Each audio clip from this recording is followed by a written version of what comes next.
జై తెలంగాణ. నిన్న అసెంబ్లీ సమావేశాల్లో మరి బీఆర్ఎస్ పార్టీకి చెందిన ఎమ్మెల్యేలు మరి సభను వాకౌట్ చేసి మరి అక్కడి నుంచే పిలుపు ఇవ్వడం జరిగింది.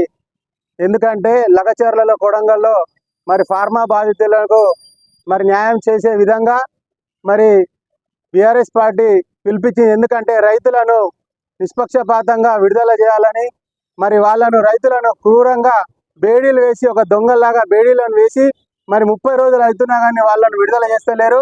ఈ ప్రభుత్వం అరాచకాలని ఎండగట్టాలని చెప్పేసి మరి రాష్ట్ర వర్కింగ్ ప్రెసిడెంట్ అయినటువంటి మా కేటీఆర్ గారు పిలుపు మేరకు, అలాగే మా రూరల్ మాజీ శాసనసభ్యులైనటువంటి బాజిరెడ్డి గోవన్న గారు పిలుపు మేరకు, అలాగే రాష్ట్ర యువ నాయకులు జగనన్న గారి ఆదేశాల మేరకు ఈరోజు అంబేద్కర్ గారికి వినతి పత్రాన్ని ఇస్తూ మరి ఇక్కడ నిరసన తెలుపుకోవడం జరిగింది.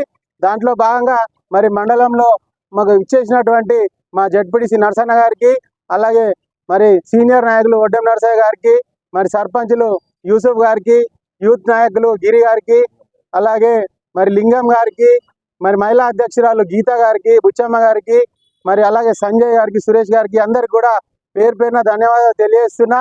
మరి ఈ బీఆర్ఎస్ ప్రభుత్వం ఏ పిలిపించినా కానీ మేమందరం కూడా డిచ్పల్లి మండలంలో కార్యక్రమాలు చేయడానికి సిద్ధంగా ఉన్నాం. ప్రభుత్వాన్ని ఎండగట్టే విధంగా మేము ముందుంటామని చెప్పి, ప్రజల పక్షాన ఉంటామని చెప్పి తెలియజేస్తూ, ఈరోజు ఏదైతే పిలిపించిందో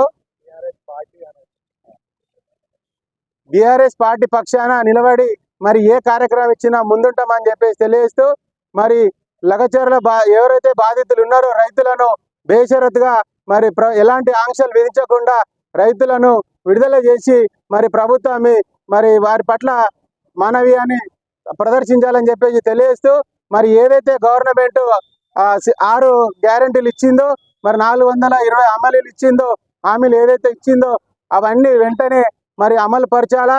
ప్రభుత్వము ఒక మంచి నడవడికతోటి ప్రజలందరికీ మేలు చేసే విధంగా ఉండాలా. లేకుంటే లేని పక్షాన ఎక్కడక్కడ ఎండగడతామని చెప్పేసి మరి తెలియజేస్తూ, జై తెలంగాణ.